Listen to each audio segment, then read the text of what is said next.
Cinema நேயர்களுக்கு அன்பு வணக்கம். வெல்கம் டு எம்டி திரை.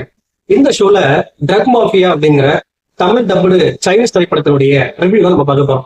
இந்த படம் ஒரு ஆக்ஷன் த்ரில்லர் மூவியா கொடுத்திருக்காங்க. மரபணு மாற்றம் செய்யப்பட்ட ரப்பர் விதைகள்.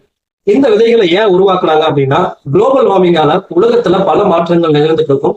சோ அந்த மாற்றங்களை வித்ஸ்டாண்ட் பண்ணக்கூடிய ஒரு அக்ரிகல்ச்சர் சீட்ஸ் தான் இந்த ரப்பர் விதைகள். இந்த ரப்பர் விதைகளை உருவாக்குனது ஒரு சயின்டிஸ்ட். ஸோ அவங்க தான் ஹீரோயின்.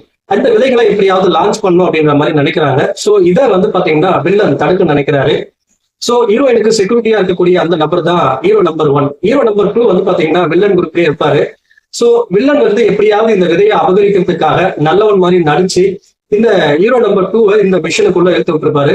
ஹீரோ நம்பர் 2க்கு பாத்தீங்கன்னா அவருடைய மகளுக்கு ஒரு சில ஆபத்துகள் இருக்கும். அதுக்கு மெடிக்கலா நான் ஹெல்ப் பண்றேன் அப்படின்ற மாதிரி சொல்லியிருப்பாங்க. ஹீரோயின் அந்த விதையை காப்பாத்தி லான்ச் பண்ணாங்களா இல்லையா, அண்ட் யாருக்கு என்ன ஆச்சு அப்படிங்கிறதா இந்த படத்தினுடைய மீதி கதை. இந்த படத்தை பத்தி ஆலோசனை அப்படின்னா, 90 காலகட்டங்கள்ல வந்த ட்ரக் மாஃபியா கதை எப்படி இருக்குமோ அதே வழக்கமான கதைக்களம் தான் இந்த படமும். ஆனா இந்த படத்தை பிரசென்ட் பண்ண விதம் ரொம்ப நீட்டா பிரசென்ட் பண்ணியிருந்தாங்க. அதே போல இந்த படத்தினுடைய ஃபைட் சீக்வன்ஸ் எல்லாமே பாத்தீங்கன்னா ரொம்ப தரமா இருந்துச்சு அப்படின்னு தான் சொல்லணும். ஆரம்பத்துல ஒரு பெட்டியை மீட்டெடுக்கிறதுக்காக வரக்கூடிய சண்டை காட்சிகளா இருக்கட்டும், அண்ட் டுவர்ட்ஸ் எண்ட் கிளைமேக்ஸ்ல வரக்கூடிய ஃபைட் சீக்வன்ஸா இருக்கட்டும், ரொம்ப நீட்டாவே எடுத்திருந்தாங்க. அதே போல இந்த படத்துல யாருக்கு என்ன ஆக போகுது அப்படின்ற ஒரு பரபரப்பும் சுவாரஸ்யமும் இருக்கதான் செஞ்சுச்சு.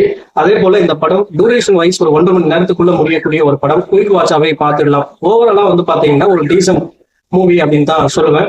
ஆனா இந்த படத்தினுடைய பிரச்சனைகள் என்ன அப்படின்னா, ஆரம்பத்திலேயே சொன்ன மாதிரி ஒரு வழக்கமான ஒரு ஓல்டு கதைக்களம். அதே போல ஒரு சில ட்விஸ்ட் அண்ட் டர்னிங்ஸ் எல்லாம் பாத்தீங்கன்னா ஈஸியா ப்ரெடிக்ட் பண்ற மாதிரி எடுத்திருந்தாங்க. இன்னும் கொஞ்சம் என்கேஜிங்கா சுவாரஸ்யமா பரபரப்பா எடுத்திருந்தாங்க அப்படின்னா இன்னும் கொஞ்சம் பெட்டரா அமைஞ்சிருக்கும். அடல் கண்டென்ட் பொறுத்த வரைக்கும் பாத்தீங்கன்னா பெரிய அளவில் இல்ல. ஒன்ஸ் ட்ரை பண்ணி பார்க்கக்கூடிய திரைப்படம். இந்த திரைப்படத்துக்கு எம்டி திரை கொடுக்கிற ரேட்டிங் 5க்கு 2.8. அடுத்த வருஷம் சந்திக்கலாம். நன்றி, வணக்கம்.